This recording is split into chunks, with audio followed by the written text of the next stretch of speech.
Ser atriz para mim é um meio de mandar mensagem para as pessoas. É um exercício de desimportância, porque quando a gente está no palco, a gente deixa muita coisa para trás. O aqui e o agora são mais importantes do que tudo aquilo que a gente carrega ao longo do dia, ao longo da vida. Eu acho que ser ator é estar em movimento o tempo inteiro. É uma coisa libertadora, assim, de poder me expressar de várias formas, sabe? Usar o meu corpo para representar histórias, fazer vários personagens. Estar mais presente, ter uma escuta mais aberta, aprender a conviver no coletivo. Um constante ser tudo. Tipo assim, eu gosto muito da possibilidade de você ser muitas coisas, ser muitas pessoas, mesmo assim ainda continuar sendo você.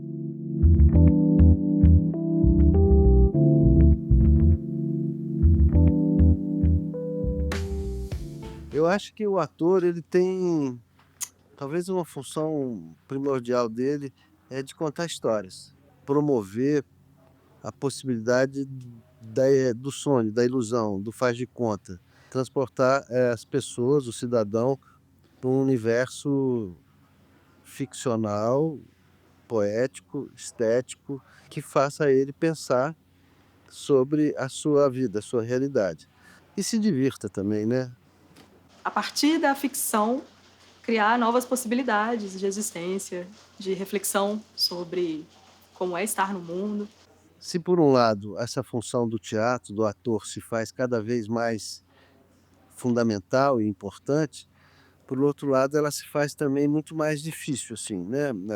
A gente tem noção dos tombos que a gente tem que levar e das dificuldades que a gente tem que enfrentar para chegar nessa alma dessa pessoa que vai nos assistir. É um perrengue também ser ator. É muito difícil, é muito corrida, é muito trabalho, é muito corre, mas ao mesmo tempo eu acho muito satisfatório. É muito bom poder fazer aquilo que eu tenho paixão. Eu começo a trabalhar na década de 80. Nessa época não tinha escolas. Era rara a escola que existia. Então a gente aprendia muito fazendo teatro, né? Nas oficinas ou trabalhando com os diretores. Hoje não, hoje você tem muitas escolas, você tem muitas faculdades, tem muitos cursos técnicos. A importância de uma escola, seja qualquer que seja, e no caso do teatro também, é de atalhar caminho, né? Assim, a gente ter um lugar onde a informação já está sistematizada, já está organizada para ser repassada, facilita muito a nossa formação. Porque ela é um espaço de produção do conhecimento, de produção artística. No dia a dia da escola, a gente está sempre produzindo conhecimento e trocando esse conhecimento também com a comunidade. E acho que é também um dos poucos espaços que a gente tem na trajetória dentro do teatro que a gente consegue ter uma experiência coletiva. O teatro, ele liberta as pessoas para se expressar de alguma forma e ter uma escola de formação nisso, acho que é de extrema importância, que mostra vários caminhos para as pessoas, além da atuação. As escolas precisam melhorar um pouco, assim. Eu acho que as escolas pecam um pouco pela superficialidade, porque poderia ser ou pode ser um momento importante de aprofundamento, de verticalização do aprendizado, de encontros, de trocas, né? Assim, são raros as escolas que dão, por exemplo, condições para um ator sair com bastante experiência. A escola, principalmente acadêmica, as faculdades, elas pouco dão informação a esses atores, atrizes, de caminhos para se formar grupos coletivos, caminhos para buscar sua autossuficiência, sua sustentabilidade. Os meus receios para quando eu sair da escola, o maior deles é emprego, né. Às vezes também, né, salário muito baixo, enfim, as condições às vezes não são muito boas. Eu tenho receio de que essa saturação do circuito de editais acabe afetando toda essa geração que tem saído das escolas recentemente. Por mais que a gente tenha conseguido alguns aportes financeiros para a realização dos nossos projetos, a gente sabe que é uma competição muito grande e que esse circuito já não contempla tantos artistas como deveria. A gente tem que criar espaço, o próprio projeto, o próprio financiamento, o próprio encontro, as próprias temporadas. E, nesse sentido, é fundamental você também ter outras informações que não só a informação técnica do ator. Saber entrar no edital, saber buscar essas possibilidades que nos mantêm atuando. Olha, o maior aprendizado que eu tive no galpão talvez seja a dura tarefa de trabalhar coletivamente. O tanto que a gente tem que engolir sapos, o tanto que a gente tem que ser generoso, o tanto que a gente tem que ceder e, ao mesmo tempo, o tanto que a gente, às vezes, tem que impor, e como impor o seu desejo, a sua necessidade. O desapego ele é fundamental para a gente conseguir juntar, porque né, um coletivo tem muitas ideias, muitas coisas diferentes, e se todo mundo quiser fazer aquilo que quer e não abrir mão, não tem como, aí vai ficar uma peça chata. É muito bom estar com os meus colegas, eu adoro a minha turma, é uma turma muito boa, eu sempre aprendo muito com eles, e só é possível porque nós somos um coletivo que se completa nesse sentido, mas, ao mesmo tempo, se torna um desafio, porque é muito também sobre deixar o seu ego de lado também, às vezes, compreender o outro, porque são muitas personalidades que estão ali. Eu vejo essa potência, sabe? Quando o coletivo quer, porque tem que querer também, né?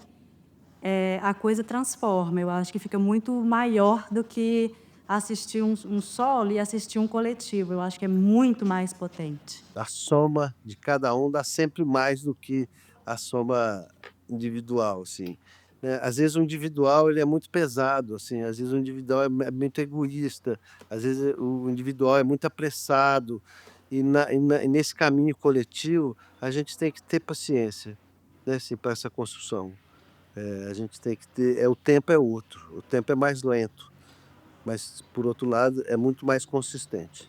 Eu aconselho que o ator esteja preparado, se não para ser o seu próprio produtor, em saber buscar um produtor para si mesmo, sabe assim? Mas ele tem que viabilizar o seu sonho. Eu sou formado em administração de empresas, então eu sempre tive a mão na produção, tive sempre o olhar da gestão, e depois de um tempo isso virou realmente uma profissão, ser gestor, produtor do Galpão, depois gestor e idealizador aqui do Galpão Cine Horto, depois eu fui presidente do Palácio das Artes, e esse tempo todo paralelo com a minha carreira de ator.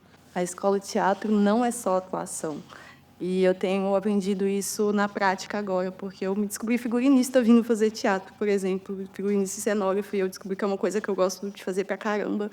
E me deixa tão feliz quanto atuar. Tudo depende de um aprimoramento contínuo e que não se resume aqui, né? E que, às vezes, a gente descobre outras linguagens que nem sempre a gente descobre aqui dentro. O papel do ator agora, para mim, é diferente, né? Tem outras questões envolvidas. Tem todo o por trás da cena, tem o desenvolver da dramaturgia. Eu nem sei dizer exatamente como que a profissão entrou na minha vida, assim, profissão de ator. Eu acho que foi através de uma cidade histórica da onde eu sou, que tinha muitas histórias, muito folclore, muitas lendas, muitas histórias bacanas, assim, e que eu fui meio influenciado por esse universo onírico, assim. Aí, quando eu vim para a capital, para Belo Horizonte, eu vim para fazer engenharia, depois fiz administração, depois fiz economia também. Quando eu fazia administração, eu fazia comunicação junto, e lá eu comecei a fazer teatro amador na PUC, MG. O que me despertou de ser atriz é que o teatro ele é uma comunicação artística que traz uma poética. Que o teatro, a gente tem essa outra maneira de dizer, né, que sai desse literal. Eu lembro da primeira vez que eu verbalizei isso. Eu estava com o meu pai num carro, eu falei: pai, eu quero ser atriz. Aí ele meio que me repreendeu assim, falou assim: atriz, que isso? Não pode fazer essas coisas. Vai procurar uma profissão de verdade? Uma coisa meio assim. O Galpão foi criado em 82, 83. 84 eu entrei para o grupo. O grupo tinha um ano e pouco de existência, fazendo muitos espetáculos de rua que tinham linguagem de circo. Tinha muito, enfim, mágica, acrobacia, mímica, bonecos. Isso tem 45 anos, mais ou menos.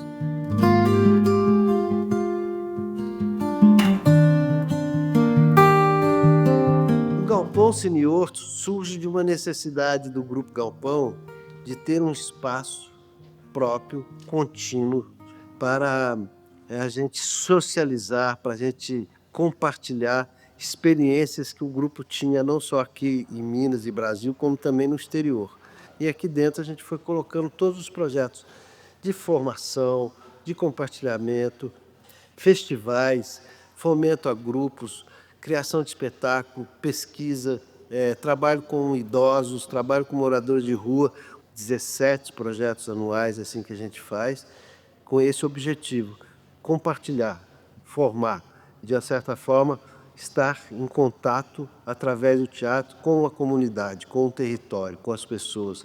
Sobrevivemos de leis de incentivo, e, portanto, de dinheiro público, de editais. Por isso, 95% dessas ações são ações gratuitas e voltadas para a comunidade. O Cineorto tem essa vocação, né, praticamente de ser um espaço onde oferece atividades públicas.